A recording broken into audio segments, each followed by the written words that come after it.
The movie begins in the corporate jungle. Linda's stuck at her desk, headphones on, fully locked in. Then Donovan shows up. This is the same coworker who asked her earlier to handle one of his tasks, and Linda, being genuinely kind or dangerously nice, did his work for him.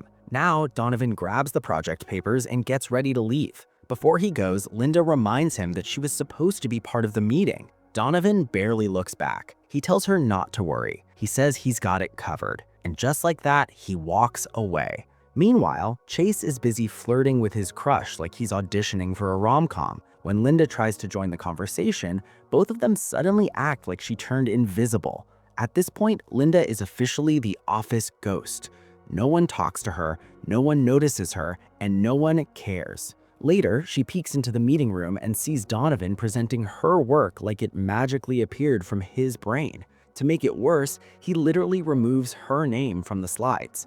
Back at her apartment, we see a different side of Linda. She actually loves adventure. She used to go on wild outdoor trips and chase real excitement. Now she comes home and tells her parrot about her day because it's the only one who listens. Her evenings are spent binge-watching survival shows, cheering for strangers on TV while surviving corporate life herself. The next day at work, the new boss, Bradley, introduces himself to the team. Linda jumps in to introduce herself, hoping this might finally help her career, but it's bad timing. Bradley turns out to be a full-on germaphobe and gets distracted by a bit of food on Linda's face like it's a biohazard. Later, Franklin explains how Bradley's dad used to run the company and how Linda basically kept the whole place running. Bradley is still not impressed.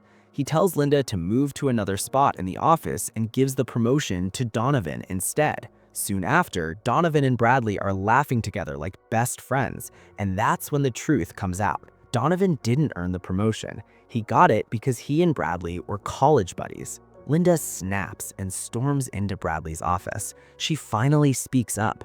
She reminds him she has worked there for 7 years, while Donovan barely survived 6 months. Bradley does not soften the blow. He tells her straight to her face that she is not executive material. He wants charm, confidence, someone who can light up a room and close deals. In his eyes, that is not Linda. She breaks down and starts crying. Feeling generous for exactly 2 seconds, Bradley gives her a chance. There's a risky merger deal in Bangkok. If she can make it work, he might reconsider. They'll even fly there together. Before Linda can feel hopeful, Bradley's fiancée walks in. On his way out, Bradley adds one last insult, complaining about Linda's body odor and her food choices. Linda leaves the office in tears and sits alone in her car, trying to hype herself up like a motivational speaker who barely believes it. The next day, Bradley, Donovan, and Linda head to the airport for their flight to Bangkok. Linda is locked in and determined to win this deal no matter what. On the plane, Donovan pulls out an old audition video Linda made for a Survivor-style show and plays it for Bradley. The two of them lose it, laughing like it's the best in-flight entertainment. Linda sits nearby with her headphones on, focused on her work, until she realizes the joke is her. The laughter hits harder than turbulence. Crushed and fed up, she quietly deletes the presentation file she worked so hard on. Suddenly, the plane hits brutal turbulence. Donovan acts too cool to buckle up, and then everything goes wrong.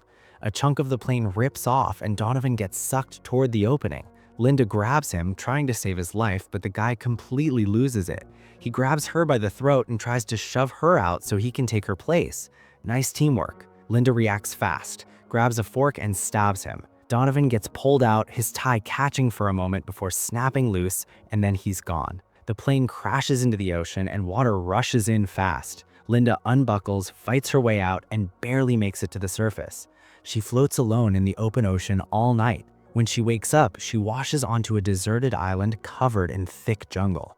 As she explores, she finds Bradley unconscious with a bad head wound and a busted leg. A storm is coming, so Linda does not panic. She builds a rough shelter and sets up rainwater traps. Turns out, all those survival shows were not a waste of time after all. That night, rain pours down hard, and Linda does everything she can to keep Bradley alive. When the storm clears, Bradley finally wakes up after 2 days, and Linda calmly hands him water from the rain system she built. He realizes they are the only survivors and actually thanks her for saving his life. Linda even manages to start a fire, and she is weirdly excited about all of this. To her, it feels like she stepped straight into her favorite survival show.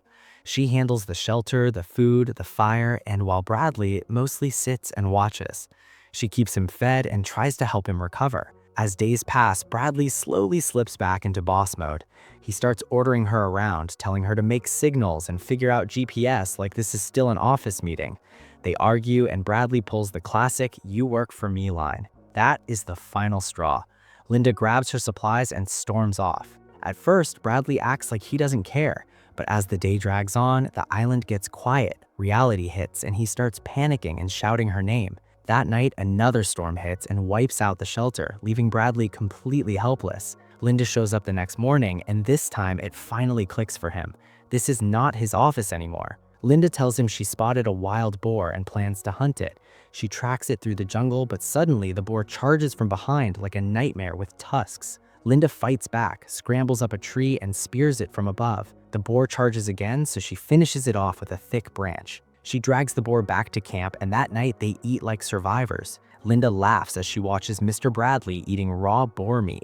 The next day, Linda goes out foraging and finds a beautiful waterfall. She's bathing when she spots a rescue boat in the distance. She's about to yell, but then stops herself.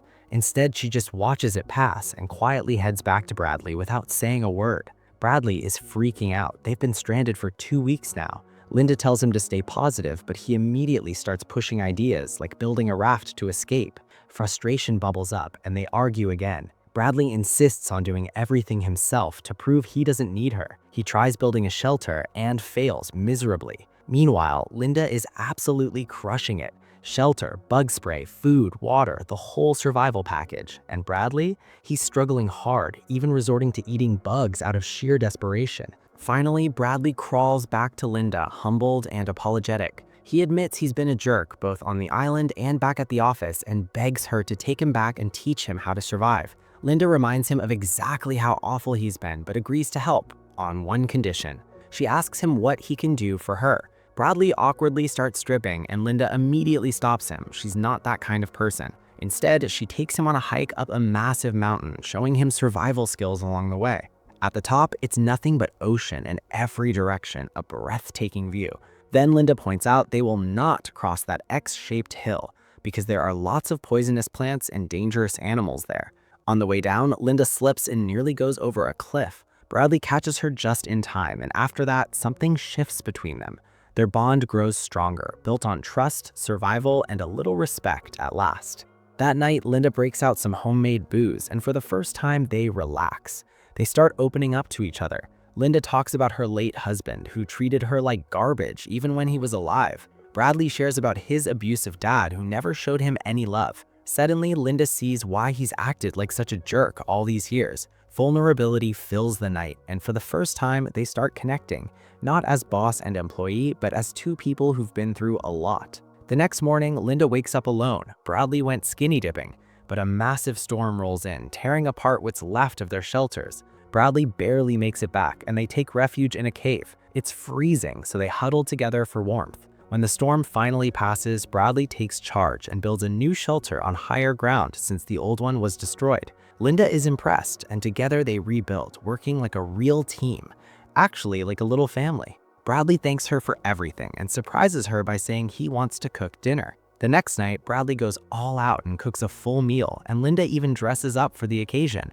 But as she's eating, she suddenly feels dizzy and passes out. Bradley has abandoned her. He's grabbed the raft he secretly built and is trying to escape alone. Just as he sets off, a massive wave smashes the raft and he's left thrashing in the water. Linda jumps in, saves him, and then, revenge style, vomits the poisoned food right in his face. Harsh, but well earned.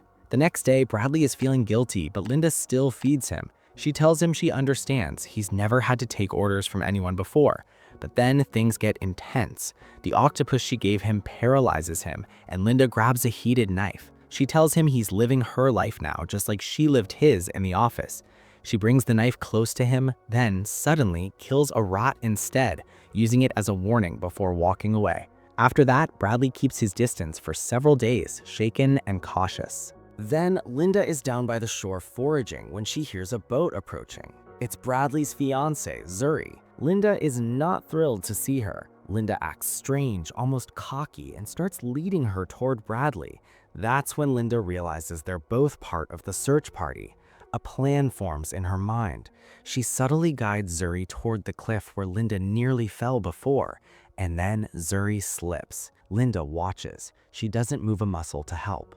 Back at camp, Bradley notices that Linda is acting strange. She's lying around on the beach, sleeping all the time. When he tells her to go hunt, she says she's sick. He sees her knife lying nearby and quickly walks off. That night, while Bradley sleeps, Linda hears a noise. She sees Zuri crawling out of the water and lunges at her, but then she wakes up. It was just a nightmare, leaving her heart pounding in the dark. The next day, Bradley is out hunting when he stumbles across Zuri's hand, the diamond ring still on it.